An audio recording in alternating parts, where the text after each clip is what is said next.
Lately, Netflix has been gobbling up non-English movies and bringing them to the platform as Netflix originals. One of the recent ones was a film shot in 2018 but just released in the United States as a Netflix original film called The Plagues of Breslau. It's a crime thriller with some grittiness and a few twists, but is that enough to make it watchable?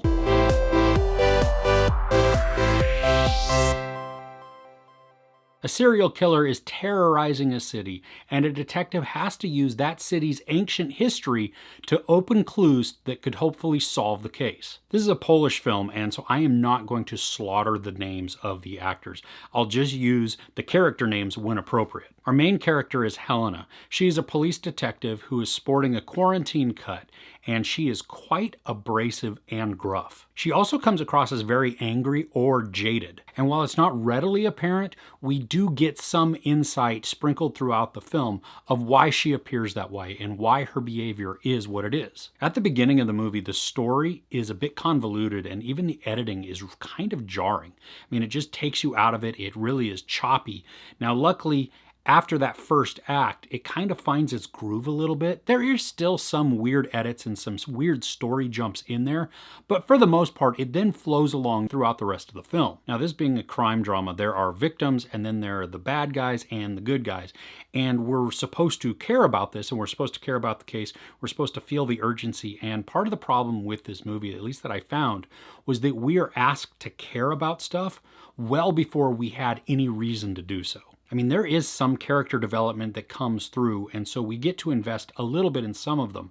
Other ones, whatever, we're just kind of along for the ride. And that also goes for the story as well. There's not a lot of development into it. It's just like, well, boom, this crime happens. You should care about it. Now watch the movie and be invested. The case itself is mildly interesting, even though it shares its premise directly with David Fincher's Seven.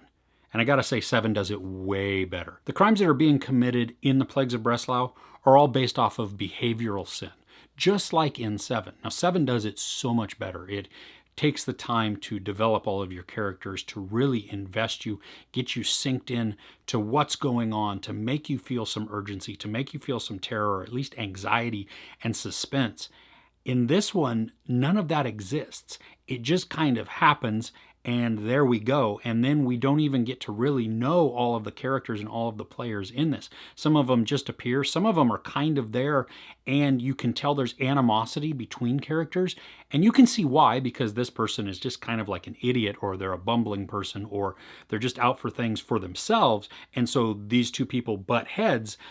But I think that I should be able to feel more towards that, or at least better understand why is that relationship as it is. And there's not only one like that. There are several that happen like that. And so it just feels like I was missing a large chunk of information as we're going along. One thing this movie's got going for it is the gore and the grittiness.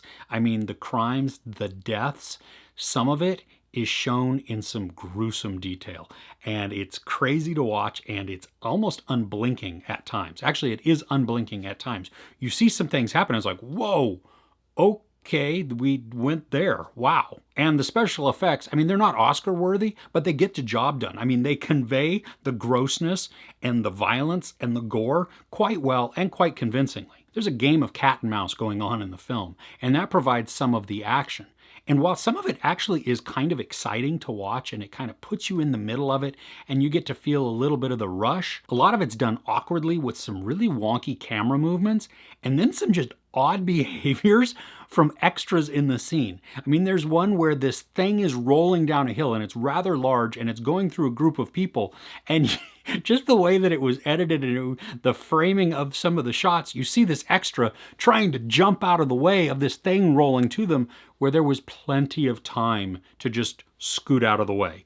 And they didn't, and so then they trip over it, and it's not done for slapstick humor. It wasn't trying to be funny or anything. It was truly trying to be action and suspenseful and thrilling, and it just came across as awkward and weird. Like I said, there's supposed to be an urgency to this. I mean, there is a clock ticking that we are supposed to hear and feel, just the pressure of, hey, these crimes are happening at a regular interval, they're based on these things, and there will be an end time.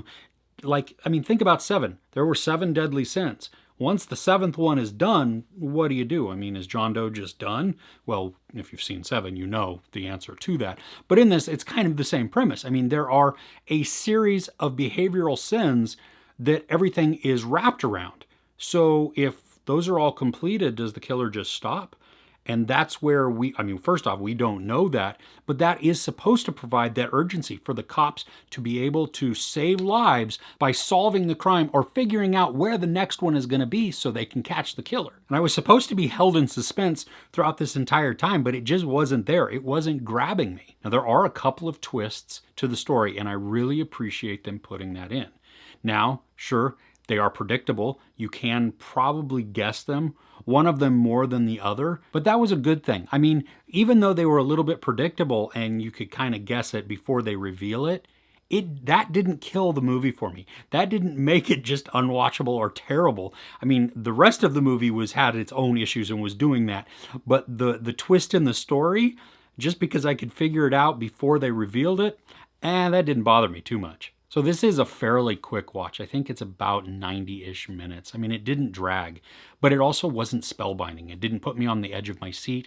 It didn't just have me biting my nails with anxiety or suspense or even mystery. I mean, I watched it and I was intrigued kind of because I was a little bit curious, but the characters, the lack of development, some of the wonky editing, it worked against everything that they were trying to build. Overall, the movie just kind of lacks in every area. I mean, not completely.